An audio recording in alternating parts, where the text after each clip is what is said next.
There he is. Rob's back. Okay, well cool. done, Rob. And we are live. Welcome back to the All Things Aged Care Weekly Wrap-Up. My name is Anthony Nguyen, aged care recruitment expert and host of the Pioneers in Aged Care podcast. If you're looking for a clinical, management, or executive position in aged care, or if you want to be on my podcast, just let me know. Next, we have Robert Covino, founder and CEO of Mirus Australia. He led the creation of technologies like Mirus Metrics and Care Minute Manager, and now Mirus Plus, an AI-powered platform uniting software and data to streamline everything from admissions to compliance. Rounding out our hosting crew is Owen Matheson, strategic connector and founder of Mission Critical Group. He works with owners, boards, and executives with a knack for connecting the right people, opportunities, and capital to unlock growth and drive innovation. Our special guest for today is the CEO of Respect Aged Care. He has worked in aged care for 2 decades, and during that time, he has led Respect's growth from 3 aged care homes in regional Tasmania to 35 at the time of you writing that. I'm sure it has grown or will be growing quickly soon across 5 states, along with an extensive retirement village and home care portfolio, making it Australia's largest regional aged care provider and one of the fastest growing in the country. Ladies and gentlemen, please raise the roof for Jason Binder. Where's the hockey mask? You promised me a hockey mask for Friday 13th. And, okay, that's better. I was going to make the thumbnail. What's going on? You didn't get around to it. Very disappointed. No. Got too many things to do, like looking after hundreds and thousands or thousands of people at the very least. So yeah, we can. I've just texted Anthony, Jason, because I didn't want to disrupt his flow, but I let him know we can't hear him. Oh, I can hear Anthony. Can you hear Anthony, Rob? I can. Yeah, I've got him now. No, I can't. Yeah, no, I think it's you. No, it's so good. I can hear Anthony. Okay.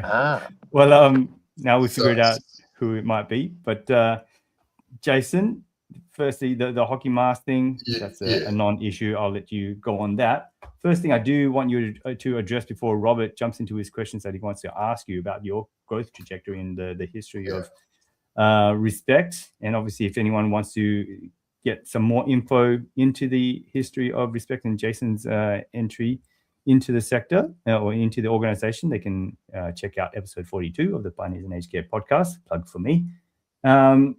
Really, the news I saw was, and we touched on it last week, lots of movement in the sector. Saw Linda Mellors resigning from Regis, Claire Douglas from Mercy Health, Janet Muir, RSL Life Care, and now we've all heard of the Tracy Burton and Sue Thompson of McLean Care.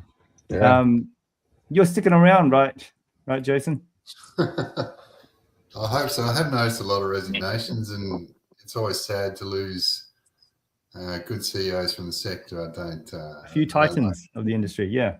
Yeah, I don't like to see that. I think it's a really important industry, and look, we need more good leadership, more good management in the sector. So obviously, I don't like seeing that. But and it's bound to happen. But the fact that it's happening in such a short space of time, that is, to me, I haven't seen that. But I've been in the industry 5 years. You've been in longer. Do you remember the last time something like this has happened in such a short space of time? I don't remember myself, no. But look, it's an interesting observation. For myself, I'm sticking around. I love the industry. I love the challenge of the industry. I've been in it for nearly 2 decades now, so I love the mission of the sector. It's not just Respect. Everyone in the sector is providing care for older people, and they deserve the best care they can have in the last part of their life. So I think it's a really important sector. And I think it's a good sector for managers to get into as well, not out of. I think it's always good to be in a sector. This is professionally speaking, not to do with the mission, but it's always good to be in a sector where, it's tough and managers do leave the sector, but it's always good to be in a sector where the supply is less than the demand. So, I mean, we're coming, I think, into a good phase of the sector commercially, considering that. And so I don't think it's for me, it wouldn't be a good professional move either if I didn't love the sector, but I do love the sector, so I wouldn't leave. Well, over to you, Rob, to ask you had a few questions you wanted to touch on. Oh, yeah. Well, I mean, Jason, I think, don't be humble here, but to grow respect the way you're growing it, maybe if you could just give a little bit of a little background of where you're at today. I know Ant mentioned 28 sites, but to start from the Tasmanian provider that you came into, and I know it has a very long history back to the early 1920s. But could you just give an aspect? And I guess the question I'm going to ask you, though, after you give a plug about the organization, is that, what's the one thing you wish you'd known at the beginning, of this journey? Because you're on a rocket ship. The one thing, we never believed we could get this big, I don't think. And this started with, I was in middle management at a aged care organisation, and it was really just 3 aged care homes in Tasmania. And myself and Brett Menzies, he's our chief operating officer, were both in middle management. So he was a care manager and I was in middle management. And then all the senior managers left all of a sudden, and the board came to us and said, "This is no good." And we merged with a bigger provider, and I think a bigger provider they had 5 aged care homes at that time. So that was where it was. And so Brett and I kind of looked at each other and thought, what do we do now? And so we thought we could fix it. So we'd come up with a plan and stayed up and come up with a plan and put it to the board. And they said, we'll have a go. I love it. Losing 1.3 million a year. So we did that and that worked. And so from then, just before you go there, Jason, tell us about the plan, because it's always interesting where you start versus where you end up. What was the initial plan? So the initial plan was cost reduction was the initial plan. Obviously, there's ACFI increases and that, like it was back in the day. It was just a combination of cost reduction and increasing the ACFI. So we did those two things and turned it around, and it was going really well. So from there, we didn't really, I wouldn't say we planned to grow, and we were approached by another not-for-profit provider that knew we had done that and said, well, could we join Respect? And it wasn't even called Respect back then, but can we join and you can do that to that. And so that was losing $2.7 million a year. So that was kind of another step up, and it was a big risk for us. So we did that, and that worked as well.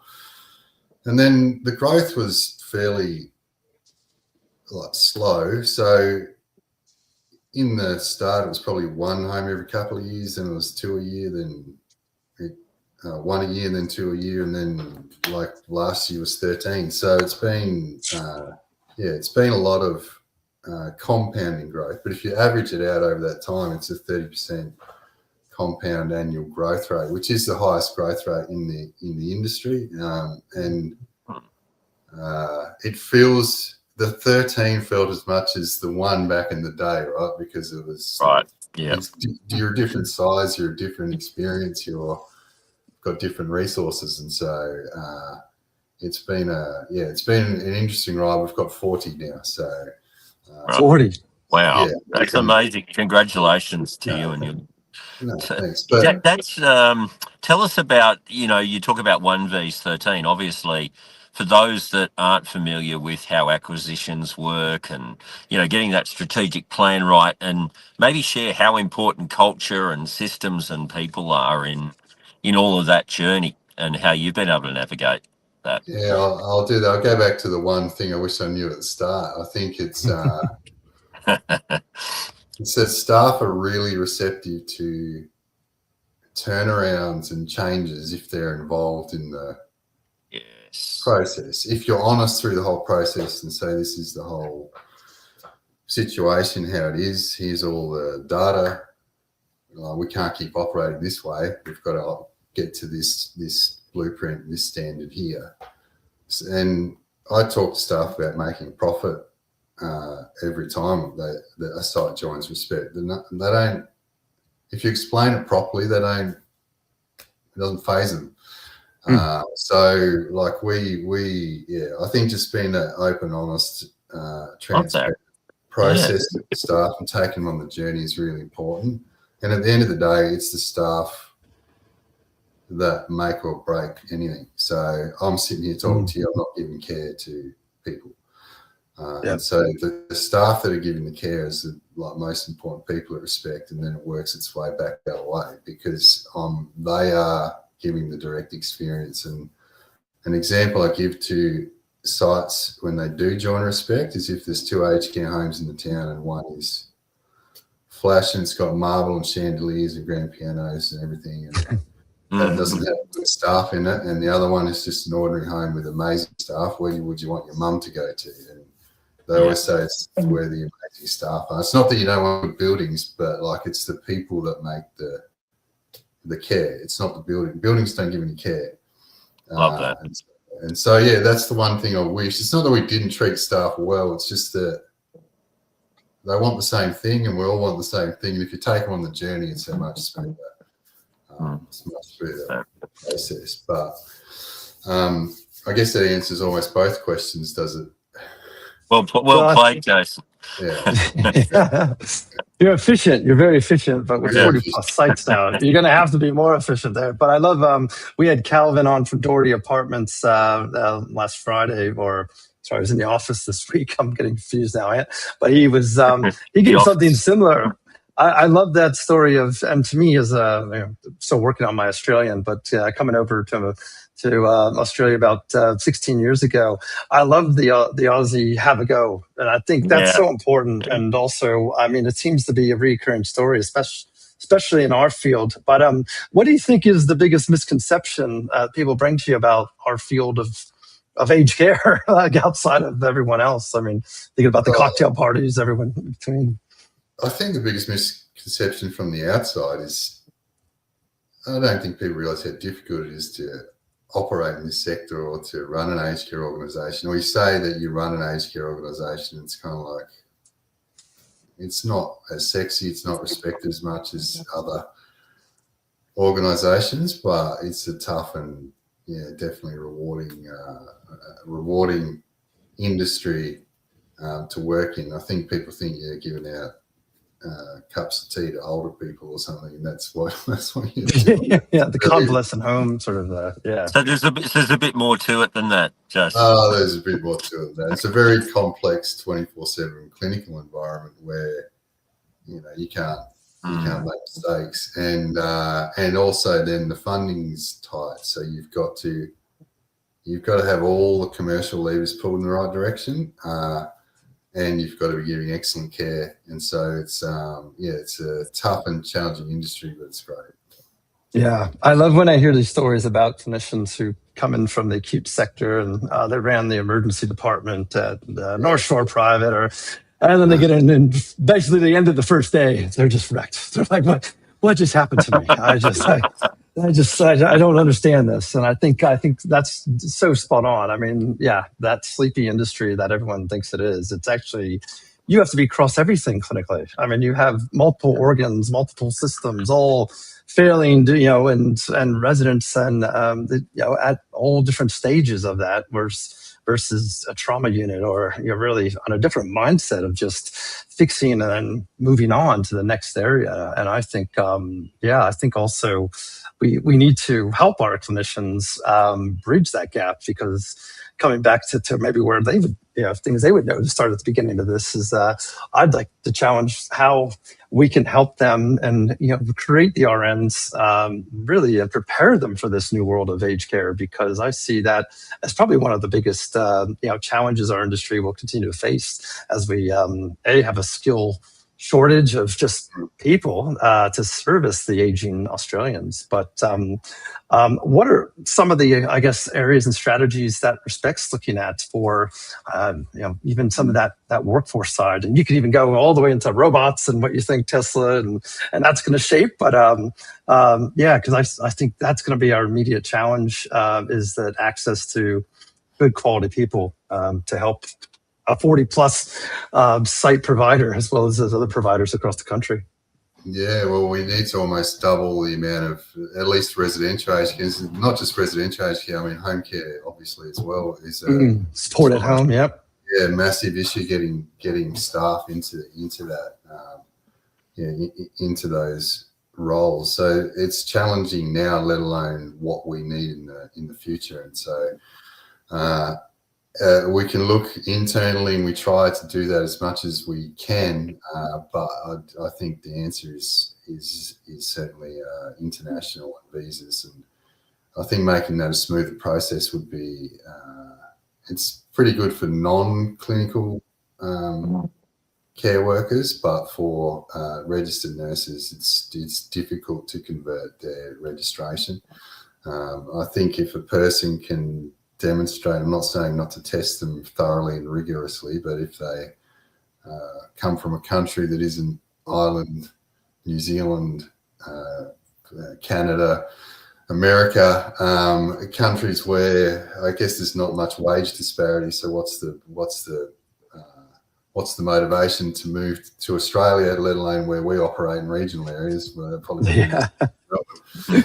think it's important that if they've gone to a good university, and there are recognised universities that are good in the Philippines, in India, and in just about every country. I think if they have gone to a quality university, making a registered nurse pathway into Australia easier. I'm not saying easier as in low on the bar, but easier as in not so prescriptive. Not so prescriptive about you have to do this 24-month, conversion thing when they may already know some of those skills. We had one of our general managers from Nepal, and she spent 3 years converting her registration. And I said, was it easier or harder in Australia? She said, no, it was easier than what she did. So she'd already done it and then had to do it again. But I think making that easier, and like I said, not lowering the bar, just making it more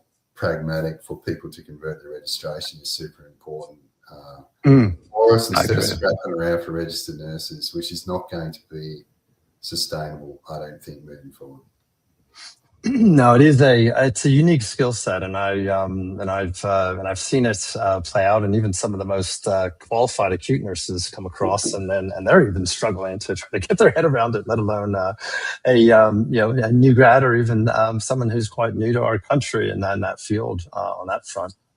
Well, I know some of the people are going to have to wait for the full podcast that Ant's going to drop, but maybe in the context of respect and even our industry.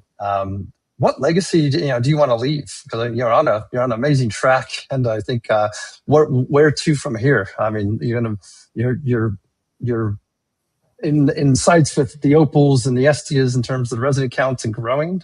So certainly, Respect's now got the respect of the whales or the large providers in the sector. But from a legacy point of view, what does that look like for you? It's funny, it's good flying under the radar, but as soon as you get to certain size, it's like that's finished, So we've never tried to market ourselves or be out there or do anything, but when you keep getting picked up in the industry media, and I just talk to journalists. I've never sought out any media, but if someone asks me a question, I answer it, and I tend to be in the industry news all the time. But it's to me, personally, it's about. For the organisation, it's about the mission, and I'm always reminding the team, and they don't need reminding, but I remind them anyway, that our mission's not to grow, our mission's not to be big, it's to care for old people, and that's the actual mission underneath it. And so you can get lost up thinking your mission's to be a big banger, or we've got to grow by all this. If we stayed at 40 and we're delivering on the mission, that's great. I'd like to deliver the mission to more people. Yeah. But there are instances where, I'll give you a recent incident. I won't say specifics, but there was a leased aged care facility, and it was being leased by it's only Peppercorn lease, but it was being leased by another not-for-profit, and the lease came up, and we were in that to compete for the lease, but I didn't realise the other not-for-profit still wanted it. And as soon as I figured that out, I rang up the CEO and said, "Do you still want it?" And he said, "Yeah." And I said, "I thought you were pulling out. That's why I went for the lease." I'll just pull out because I know you give good care, we're not going to give any better care, so I'm not going to compete with you for that service. So Love that solidarity. It's good. Well, it is, and it's about Not a common story. It's about the care in the community for us. So if it's already been given good care in that community, I know that provider does give great care. Then, it's not about us picking up extra beds or an extra. I couldn't care about it. It's about the old people in the community, ensuring they get good care. In terms of legacy, I myself couldn't care less. And I practice a lot of Eastern philosophy, and so my goal in life is not to have an ego. So I couldn't care. Oh, there you go. Yeah. I couldn't care what's left behind, or care whether someone thinks Jason Binder is a somebody or not. So I don't. I love that. When we think of legacy, Jason, we think about the stuff that lasts. You're building something that lasts. Something of substance. You're building into the lives of people. What would you like to see in terms of the people that have experienced respect and the stories they tell about you and your people and what you've done for them? I think we just want the care to be better in the community where we are. So we would just love for older people to think, I love my time at Respect, and this was a great way to finish off the last bit of my life. And part of it, that is, we believe that I think Australia is the best country in the world, and there's a lot of people whinging about it a lot, but I think it's the best country in the world, and I wouldn't want to be anywhere else. And so not everything's perfect, but it's no other country I'd want to be in. I love this country, and so does my team. But for us, we're just lucky that either we were born here or we immigrated here, and it's the people we're caring for now that built the country. And so we think they deserve that care. And so if they can get that the last bit, and we can be part of that, I'm really, really glad about it. Also glad if services don't close in regional and rural communities. Absolutely. It's a big deal. There's a real need. Yeah, I come from a small town called Renmark in South Australia. It's only 10,000 people in the Riverland on the Murray River. And so, my dad passed away 7 months ago. So he passed away in hospital because there's no beds in South Australia. Sorry to hear that, mate. No, that's all right. But to me, to think if you had to move from Renmark to Loxton or Waikerie or somewhere, which is half an hour or 45 minutes away, it's a massive deal because it's a completely different community. And I think people in the cities can look at the map and go, well, it's only 45 minutes from this town to that town, and that's how long it takes me to get to work. So what's the problem? But they're within the same community. Like if you're in Melbourne, you're in Melbourne. Yeah. To talk to someone like my dad and say you got to go over there is like saying, well, you got to go from Melbourne to Sydney. That's where you're going to get your care now. And it's kind of ripping them from the community, ripping them from all the things they might have done. It might have been going on the bus to a footy trip or whatever it might be, or the spouse doesn't visit them as much, or family can't visit. The nostalgia and just the feeling of the people around, or the stories that they might be able to talk about with the staff. So it's fairly it's a big deal. We can't always do it. We don't say yes to everything, but we do have some of our services that we're doing that just for a community. Tell us about maybe some of those services, Jason. How do you come up with them, and what's a couple of stories of things that you've done in those communities? So some that we've taken on, we've got a 27-bed site and a 32-bed site, and so they're probably small services that other providers would look over. Most other providers would look those over and say that's too small. I think there's some of that is just a fixed mindset in the industry that we've all heard. You need this size or you need that size to operate. That 27-bed one performs really well financially. Isn't that interesting? Yeah, that's a great story of how you're doing that. Yeah, well, so it does. I mean, there's a limitation to that. We've had ones that are like 15, 16 beds come to us, and it's really, really, really challenging. And we've kind of got a philosophy we don't cross-subsidise between sites. So, and we think that's fair if a site is doing well, that we reinvest back into that community, into there, and we can't take on anything and start cross-subsidising because the government change levers all the time. We're doing all right now, but I've been in this industry, I said, for nearly 2 decades. So I know what happens. Legislation changes, different levers get put, funding gets changed.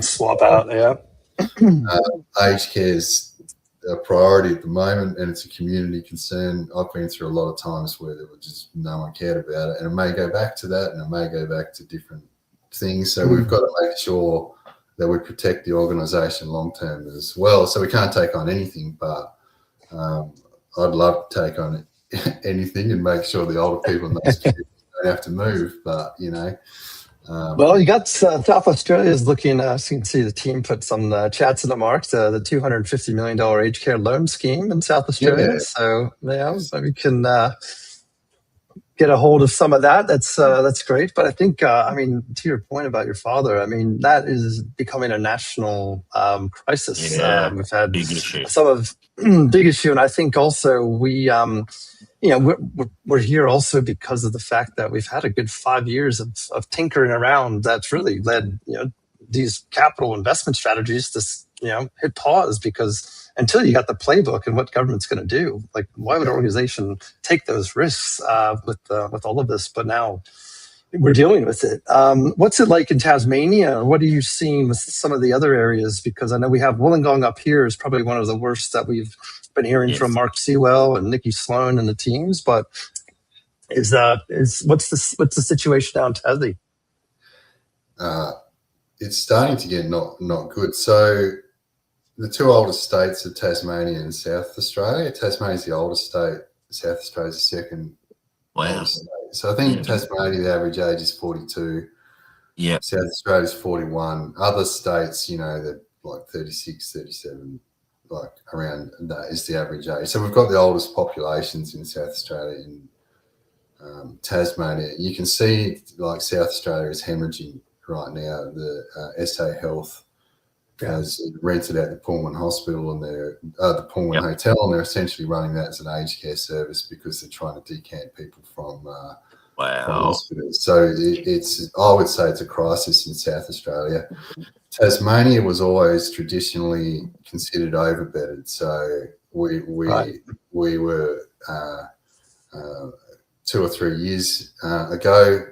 90%, and people saying there's too many beds in the state. That was their occupancy. Right now we're 99%. So we've gone from 90 to 99 and we're a good representation because we've got 3 sites in the northwest and 3 sites in the north and 3 sites in south, and those are the 3 main areas for those that don't know Tasmania. So you've got Devonport in the northwest and Launceston and then Hobart, and so we've got 3 in each, and our occupancy is at 99%. So there's an impending crisis here that I don't quite think people understand what's coming, and you've just got to look at South Australia for a look in the future. So it's a massive issue, and it's an issue that needs to be resolved very quickly because it takes 3 to 4 years to build. By the time you decide to build beds, it takes 3 to 4 years to do that. And I think in 3 to 4 years' time, the public's going to be jumping up and down about it, not just the industry, because there might be people trying to go into hospital and not being able to. So, Can I ask you a question, Jason? With unlimited resources and the favour of the powers that be, what would you do in those 4 years to set up Tasmania to win? If I was the government, Yep. You had it all. You had all the yeses, and you could do things based on your 2 decades of experience. So you're basically Donald Trump, right? Is that what you're saying? Yeah, basically Trump. That's right. I don't know. Like at the moment, the federal government, I think, and the state government are fighting over it. But even if I was the state government, I'd be allocating some grants at least. Absolutely. For building projects. And I know South Australia's released loans, but you've still got to make a business case to stack up to build. And so you've got after COVID, before COVID, you could probably build for 250,000, 300 bed a new build. Now you're probably looking at probably 500,000 if we're wow. In a regional area, 500, maybe 400. Yeah, and the rest in the city. You're right. Yeah, wow. Yeah. And so you've kind of had your building costs double, and your margin hasn't gone up. And so you've got to then develop a business case that I've got to spend double the money, but I'm getting the same return. And so I do think to stimulate some growth, I'm not sure loans are going to do it or not, and whether that changes the business case. You're just changing the interest on the loan and providing a bit of free capital, but we can get capital through RADs and other things too, and it's still not stimulating. It's still not. Where's the workforce? Yeah, so I'm not sure that is. I think they would have been better off allocating that $250 million towards grants than loans, and it might be like 25 to 50% contribution to the build cost, those grants, so that they can obviously get 500 million out of the grant, 750 million worth of building out of the grant rather than their 250. But if I was a desperate state government, I'd definitely do that. I know in Tasmania we've got 100 people in older people in hospitals now, and those 100 people, that's $80 million a year in hospital costs. So you can do the maths pretty quickly that you're going to be better off allocating some grants and getting some beds built. Thing about governments, though, I guess, is they think about their term, and those beds aren't going to be built in their term. So more ideas. Yeah, becomes a lesser priority. Yeah. Well, how big is the gap? I mean, we've got Professor Kathy Eager coming on the show next week, and she's passionate about making sure people understand that instead of 10,000, 80-year-olds a year, it's going to grow from 20 to 30 to 40,000 and more towards 70,000 in the next 5 to 10 years. Yeah. What are you seeing as the gap between where you're going to need to be in the next 5 to 10 years in Tasmania, or you've got a real problem on your hands? Do you mean in terms of the beds that we need? Yeah. How many beds to support the population? I think we're right on the precipice of starting to get into some trouble here, and it's hard to know. I mean, the oldest baby boomer is 80 now, so yes, the average age of entry into residential aged care is 84. And so you're looking now, and that's the average age. So obviously we are getting some people admitted into residential aged care, but you can see that we're not even at the average age of a baby boomer, and average age of entry. The baby boomers aren't even there yet, and we're struggling. Yeah. So I think it's the start of an avalanche. So I don't know what that means. Yeah. I don't have any particular figures, but I know we're in trouble. Well, at least you know it's coming. It's coming, yeah. Hey, Jason, another question about, I saw, and I'm sure everyone has seen the news about Maclean Care, and I'm going to ask you this question, and just for those at home and for you, Jason, I have no inside info. This is just something I saw, but when I saw the news, they're looking for someone to buy 5 sites. Obviously, think of Respect and a few others. Are you able to share whether you're involved, and if not, what are the considerations when you are looking to buy, take over 5 whole sites, do you try to look at one by one? You look at the lot. What are the metrics? What are you looking at? So when we do look at sites, we generally the buildings are really important. So they're your big cost. I was just talking about the cost of construction then, and so and ideally for us, we want them to end up in modern and contemporary and nice buildings, because I said before, staff are really important. I'm not diminishing the value of showing respect to our older people by having nice buildings for them to live in, a nice home for them to live in, because it is their home. And so when I do walk in a building, I think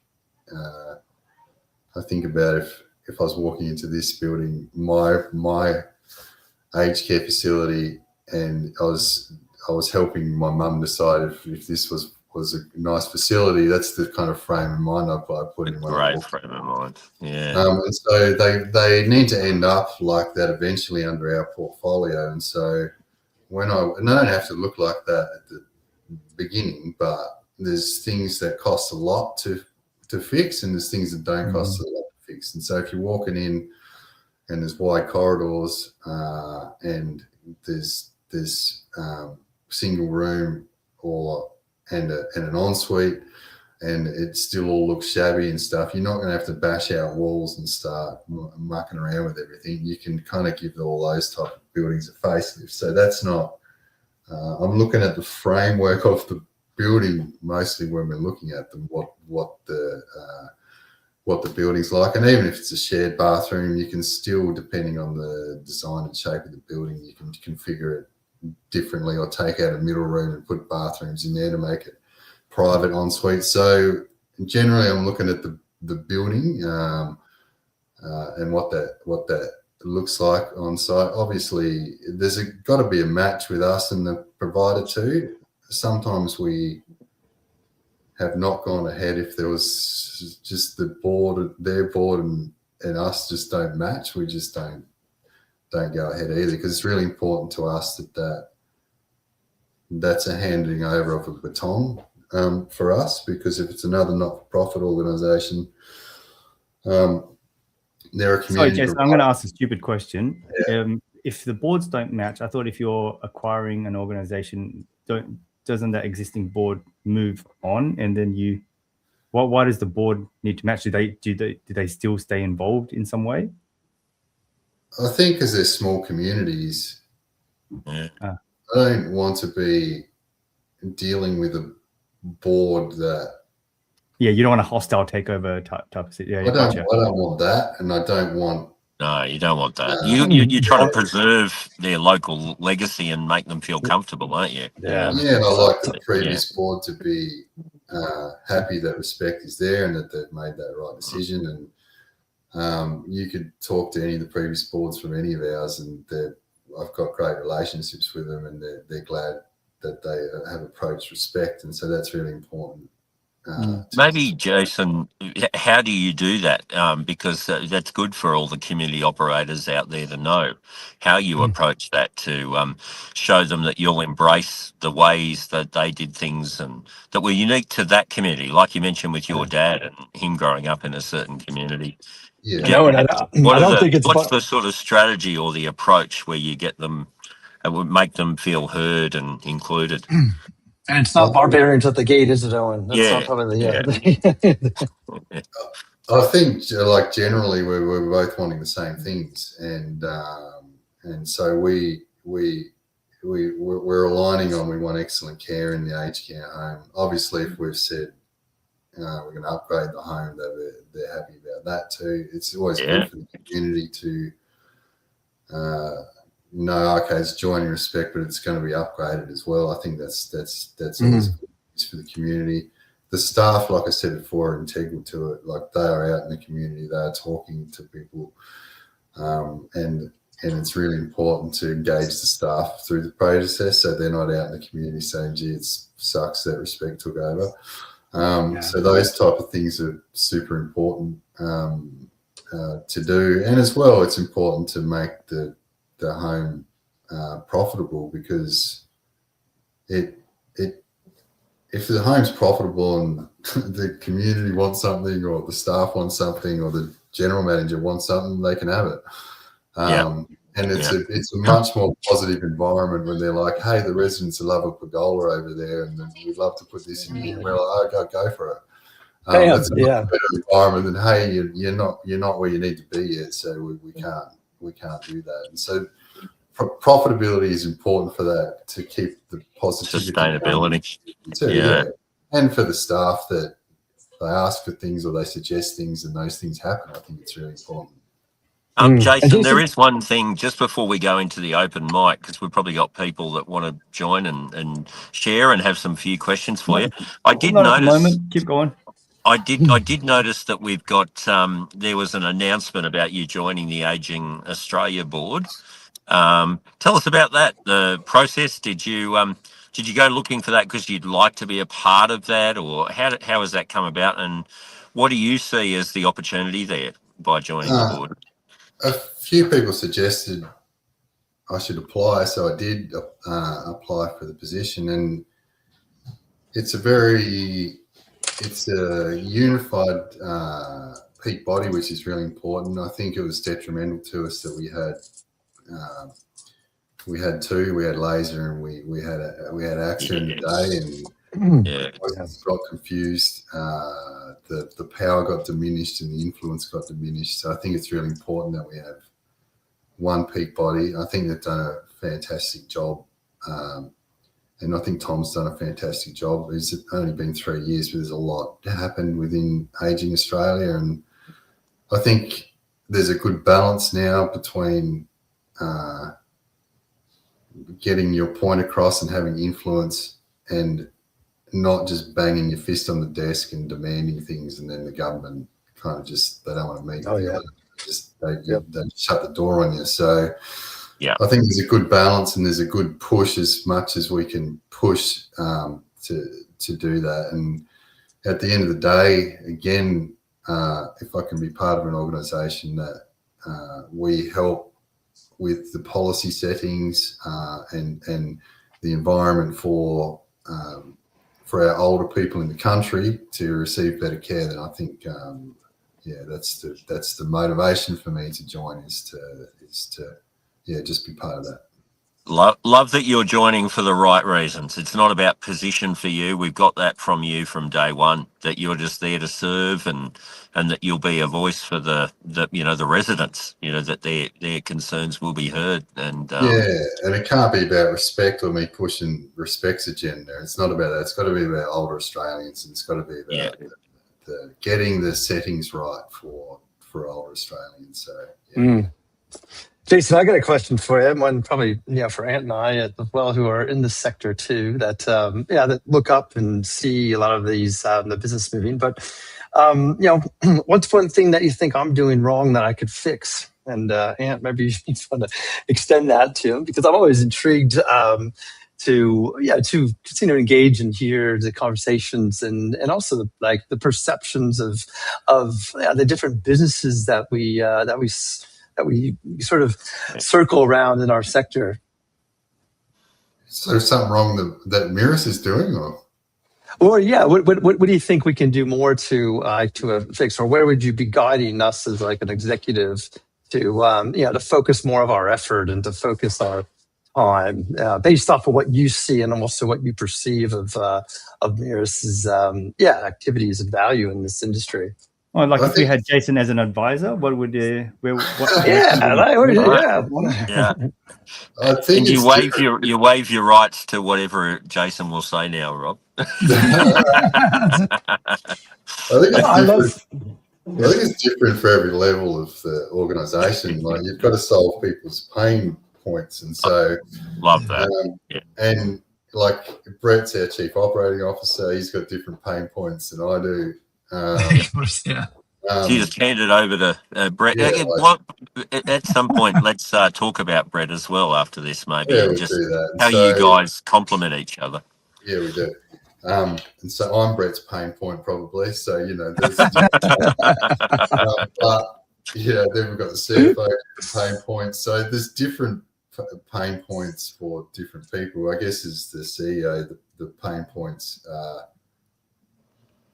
It's almost everyone's pain point is my pain point because Amy's mine. It's across the whole spectrum of things. But I guess probably the biggest pain point probably is the shifting goalposts with new legislation, and you've got care minutes, and you've got managing those different aspects. There's obviously new aged care standards now as well, so it's adjusting to the new. That's a big gap, yeah. The new way the commission doing things, and they've got different powers and different processes, and they're adjusting to it as well, and we're adjusting to it all. But there's adjusting to that, and then there's the commercial adjustments when the goalpost shift and the settings shift in terms of funding and cost structures and things. And so now, under the AN-ACC, it's probably not as much. It used to be ACFI maximisation, and so that was Miras's thing. And obviously, there's high value in that. That's a big pain point for CEOs, and there's a big upside in just getting your ACFI up. Now under the AN-ACC, your costs balancing that with it. And so for us, it's really about workforce efficiency, and so that is making sure our workforce is optimized, and we want to meet our minutes. We don't want to go over our minutes. 1 minute for us now is $1 million a year. So if we're meant to be 215 and we're 216, there's $1 million. So it's a 1% game now. Yeah, less even. Yeah. That's the creep.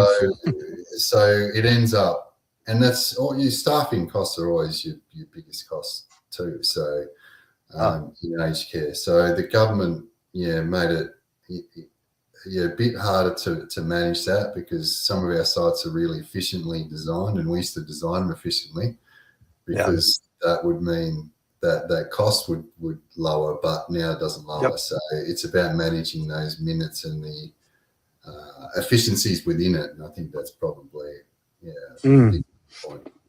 It's a good point. Well, I mean, even Kathy will be on next week, so you can ask her about the instrument that she constructed. But I can even see how this instrument is even going to change, the design standards that we build to. You made a great point. I mean, you go back to a lot of like Signature Care and Graham Croft and some of his formats of 144 bed layouts where you got 30 rooms on the right, 30 rooms on the left, line of sights and all that. Now, these construct of AN-ACC and care time, if you take money, you got to do time. So with that, I can see vertical integrations becoming more part of aged care, whereas that probably wasn't as viable with the staffing models you would have had in those yesteryears under ACFI. But also, I mean, you're dead.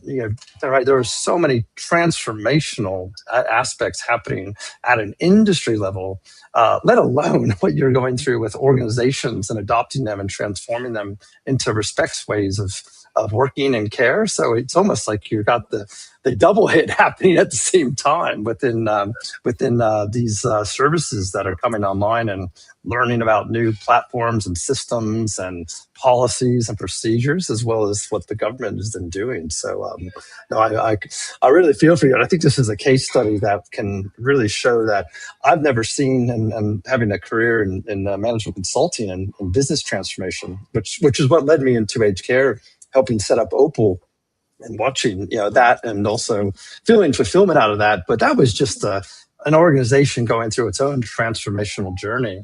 This is an entire industry together going through monumental reform changes, and I think and hope these will be in place for the next 30 years with the common tinkering between parties. But for sure.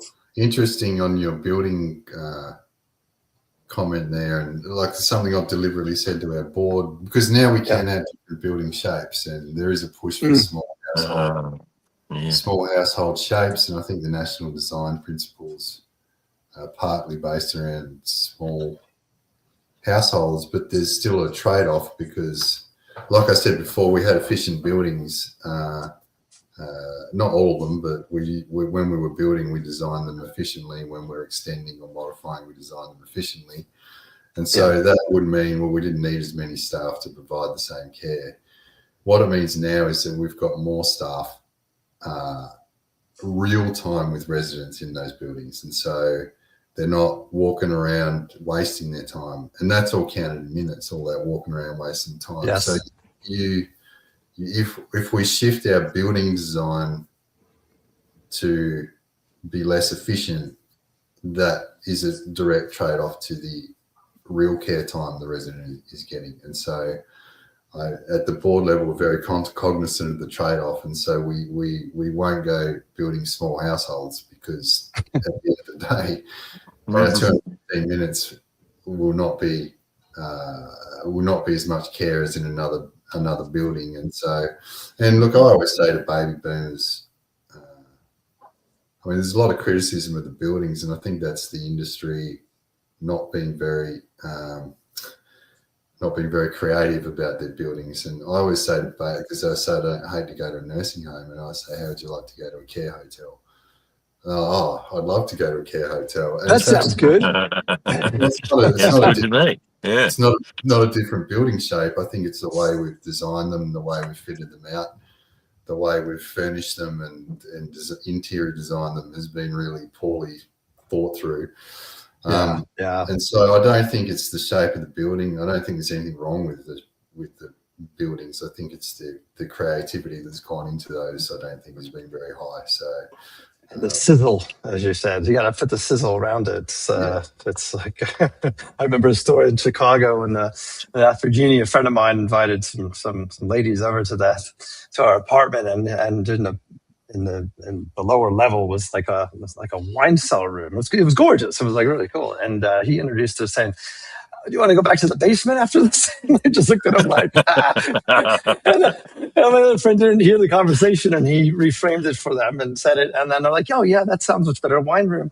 And he's like, it's the same place. And I'm like, well, you didn't sell it the way that you should sell the actual conversation. But I think, I think the environment is certainly a big aspect of it, and I think changing the mindset of the type of, it's a home at the end of the day for these loved ones, and I guess one of the ideas we're bantering around with the guys is that we're looking at putting out the first all things aged care cruise, or we call it the accreditation cruise. But imagine if I could take maybe 90% of your residents out of the facility under maybe 30 days, or make sure you get the ANAC maximized so you don't lose any of that while they're away. But just actually acting as a bit of a surge relief for it. So watch this space. We're looking at the first ever aged care cruise, but certainly at accreditation times, like these are little elements that we were thinking through, because actually Peter Staples had a jaunt in hospital as well and was stuck in there. And I was thinking, well, why can't he be on the cruise with us? Man, we've got doctors, we got staff, we've got the international cruise ship staff. It's really these sort of concepts that we can really think through to really change the landscape and help even providers kind of get caught up in. And I know the monumental task of what you're having to go through and implement, like all of this implementation and reform at a rapid pace. But that's just between us. That's our little secret sauce that we'll release.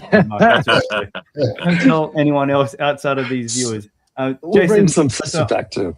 I do want, like Owen said, I do want to have Brett on. He has agreed. Well, he sort of agreed to be on the podcast. He said, "Let's have a chat about it." I need you to twist his arm for me. So twist his arm, bring him out.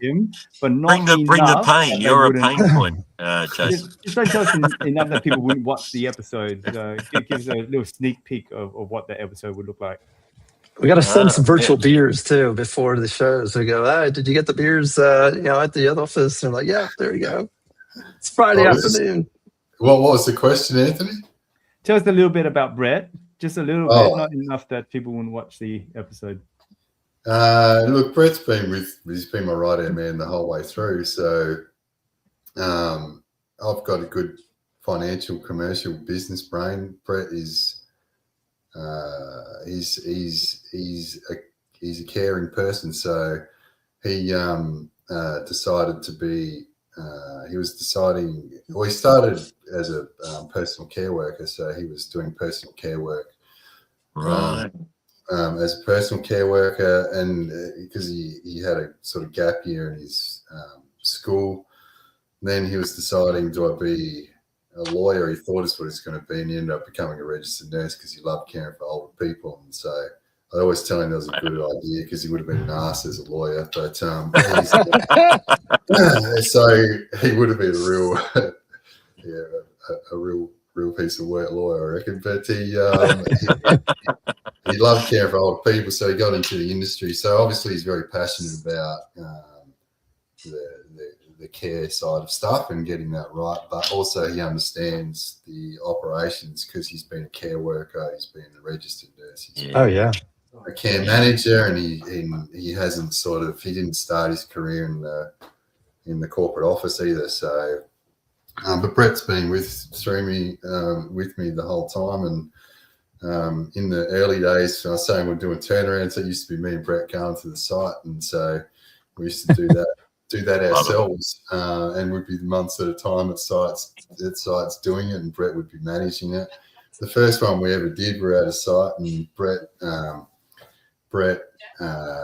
saw an older lady struggling to go to the toilet, so he said to her, "Oh, let me give you a hand," and so he gave her a hand in the toilet and cleaned her all up and sent her off. And the old lady, she walked out the front door and got in the car and took off. She was a member of the public. So, so we got a little too much care. A little too much. She said she wanted the help. She wasn't saying no, though. She wanted the assistance after he offered, and he said, "I'm a registered nurse," and he didn't realise it wasn't a resident. So, but we've had a lot of things together and been in the trenches together and for a long time, and so it's been tough. Well, you say we've gone to 3 to 40 aged care homes. It sounds pretty easy, but there's always tough times in growing like that. So we've been through a fair bit. I feel like we should have asked for some more. I feel like we should have asked for some more. So, guys, we're coming up to the end of the show. Just quickly, Kim Davis, she's actually mentioned that she's looking to go to, she's a friendly face of the show. She's looking to come to Tasmania. So she just said, if you need a governance, quality, compliance, all-rounder, shout out. Respect sounds like a great organization. So shout out to Kim. Connecting Kim. Final words, Jason, before we wrap up, and then DJ Rob will play us out, and Owen will play us out with his do what I do. Motto. Yes. but before you go, I reckon one more story. You've got some golden stories with Brett. We're not quite on the hour yet, Ant. One more story about you and Brett and what you get up to. I'll give you one more. We took over the Bupa site in Portland, and Bupa's, like fairly big corporate, because it's not just aged care; it's all their services, and so they were quite. Yeah, right. No one can know who you are, because we were touring the facility before we bought it. And we wanted to check it all out before we bought it. No one can know who you are. You're architects, and so Brett and I were like, right, we're driving there. Our architect is Smith and Tracy, so I was Jason Smith and he was Brett Tracy. And so we rocked up to the site and we signed in as the architects. And then when we got there, the maintenance guy was really suspicious of us because he didn't know who. I said, we're the architects. We do a master plan. And he just was really sus. So he rang the head office and said it was all cool and he was all right then. But then they went into their morning huddle meeting, and as they come out the meeting, one of our ex-managers was working at that site. She said, "Oh, Brett, Jason, it's so great to see you." And Brett pulled her aside and said, "No, we're architects." And she said, "You're architects?" So we got busted. The whole site knew. Respect was coming to take it over, I think, but it was love it. Yeah. Oh, We're gonna bring those up with Brett when he's on the show. That'd be great. Yeah, That'd be a good definitely. starting point. and we're going to have you come back to cover off on a few more of them, I think, Jason. Yeah, there's too many of them. I think my age, a lot of them. So yeah. All right. Well, Thank you so much, Jason. Thank you, everyone, for tuning in. We'll catch you all next week. I think we have Kathy Eager next week. Owen, you Yes, want we to do. Professor send those Kathy herself. questions. Yeah. We'll talk about the model. Anna, unpack it there.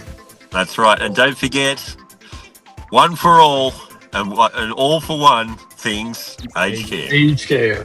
Take care, everyone. Thanks, everyone. See ya.